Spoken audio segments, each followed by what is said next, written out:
Are you using AI like a therapist? You're not alone, right? Because a lot of people are doing it. There's a heap of articles on it at the moment. It's all over the media. And so this video, I want to break down the good, the bad, and the ugly of relying on AI for emotional support. And later on, I'm going to run through four key questions to ask yourself before you turn to it, so that you're not outsourcing your inner voice or giving your power away to something outside of yourself. And that can also sabotage your real life relationships as well. So if we haven't met, I'm Linda. I'm a counselor and self-discovery coach, and I teach the proactive needs and boundaries method. And let me just start by saying I am not anti-AI. I use it, right? I use it for my admin. I use it for all different sorts of things. But there's a big but. I use it with discernment, right? And like anything, like I said before, you don't give your power away to anything outside of yourself. And the thing is, right, the part that nobody is saying out loud is that AI can actually help you clarify, right? And it can be a good tool, but it can also quietly train you into avoidance.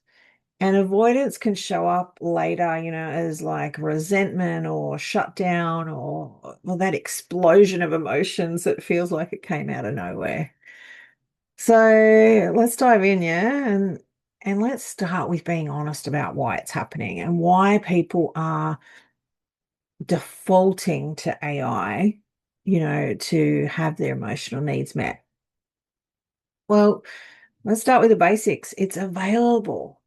It's available 24/7, right? It's private, it's fast. It can respond to you at 2 a.m. when you're having a meltdown, you're in an anxiety attack, or your nervous system is spiraling. And for some people, it can even feel safer than talking with a human, especially if they've been in a place where they've been judged, they've been dismissed, or they're carrying that shame. So, if you're doing this, I'm not here to shame you in any way, shape, or form. I'm here to help you use it safely and wisely. Yeah. So let's look at this. Let's dive in and let's look at some of the really good things that AI can do and help you in your self-discovery journey. And, as I said before, I find that it can be really helpful in the space of clarity and creating structure, right? So what does that look like? So, for example, it can help you name what you're feeling when you're all over the shop and you're not, you can't put into words what's going through. It can help you in that space. It can also be really good, like if you're someone that writes a journal and uploading all that journal into AI, or you might have an online journal. It can dump these things into different themes. So it can help you find that space of what are the reoccurring patterns, where have I been feeling this before? What's helped me get out of this space? That sort of stuff. So getting that structure of what you're actually going through can also be good in the space of, drafting what you're going to say or drafting a message when you're, emotionally charged, so you don't send that crazy pants version, right? Though, please, please, please use discernment here. And I always recommend that you take a breath, maybe even sleep on it overnight before you send anything, because AI gets it wrong as well, right? The other thing I mentioned before, it can help you spot those patterns, right? So you might be in a situation where you over explain things when you're not feeling safe or you're feeling scared, right? Or you might shut down when you feel criticized. And it can be helpful seeing those patterns, and used like that, AI can be a really good tool for self-discovery because it can support your reflection. It can show you, you know, things that are coming up. over and over again. And it can also help you slow down and just reduce those impulsive reactions that we all have when the emotions are flowing, right? And we're reacting to something. So let's look at the bad, right? I think one of the things that I've seen the most is that AI can give you that emotional relief without requiring any emotional responsibility, right? And that's a big one because it can validate your feelings, but it can't really validate reality. Like everyone knows that AI has a known bias. It's going to tell you that you're right. It's going to tell you how wonderful you are. It's going to tell you all these things to make you feel better. So, it can sound confident even when it's wrong, even when it's missing content. And the other thing that I've seen too is it can accidentally reinforce your story if you're in the loop, especially like in relationships, yeah, because it only has your perspective. It can't see the full dynamic.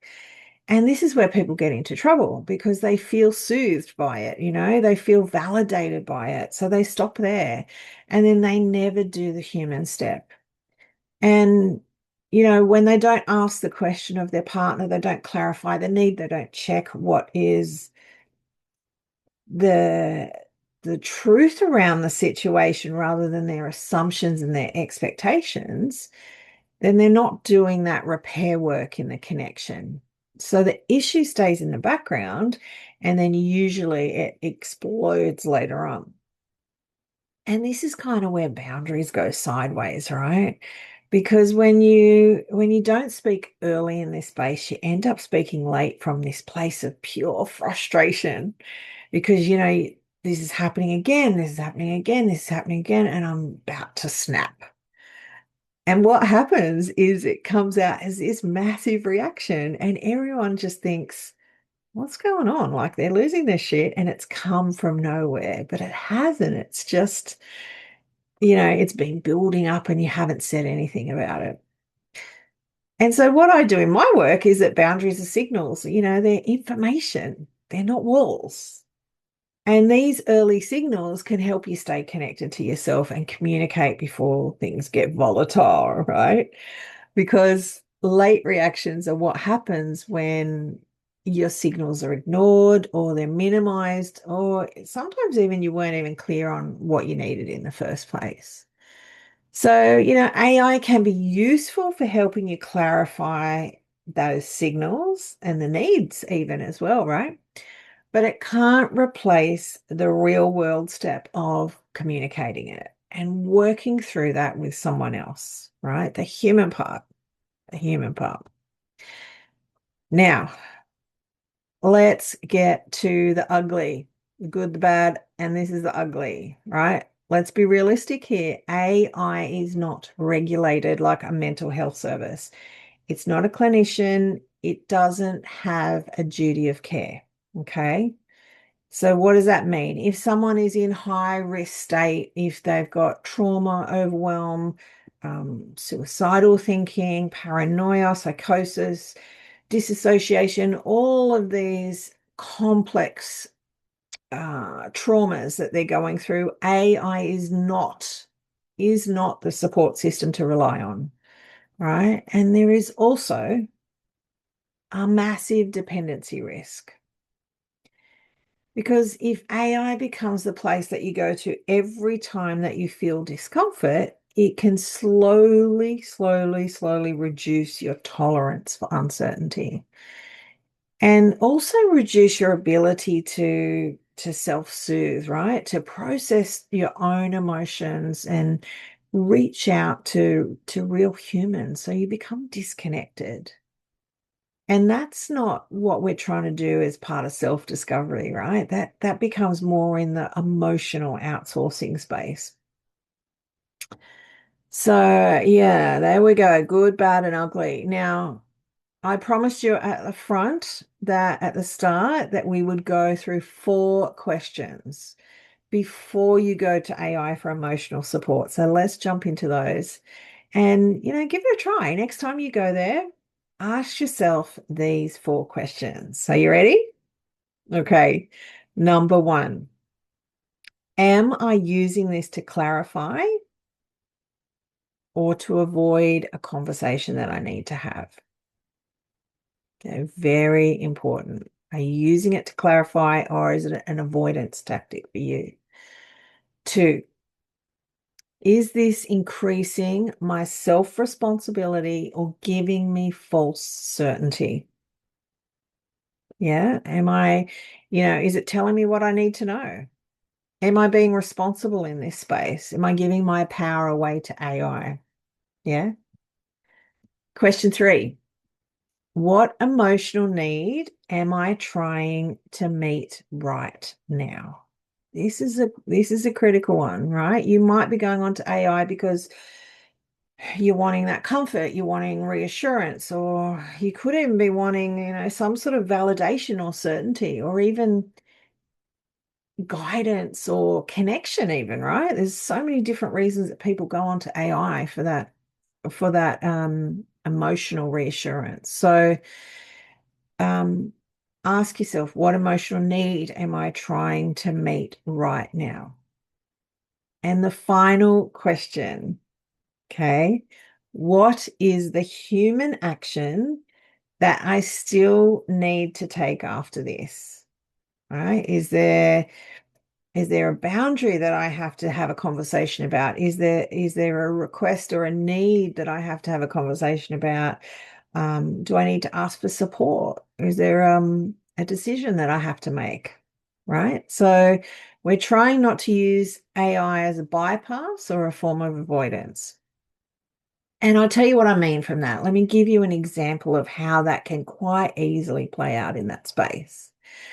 So let's say you're anxious because someone's pulling away in the relationship, right? AI might be good to help you calm down, to organize your thoughts and draft what you want to say. Great. But the next step still has to be human, right? You go, you speak your truth, you name what you need, and you see if there's a willingness and a capacity for that other person to meet it. So, if you use AI to prepare, then that's helpful. If you use AI instead of having the conversation, that's avoidance and it's going to cost you later, right? We don't want to get into the situation when we go onto AI, it creates a crafted response for us and we chuck it on an email or a message and off we go, walk away, done. That's not what we're here to do. We're here for connection, yeah?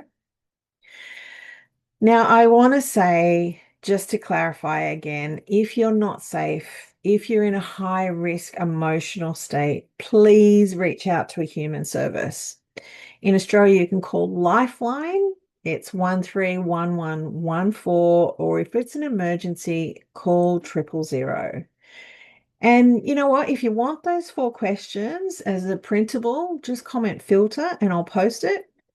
And if you want any support applying this to your relationships or, emotional patterns, then check the links below because I've got a heap of resources and things in there, or message me and I'm sure we can help you out with that. All right, I'll see you beautiful humans next week. Bye.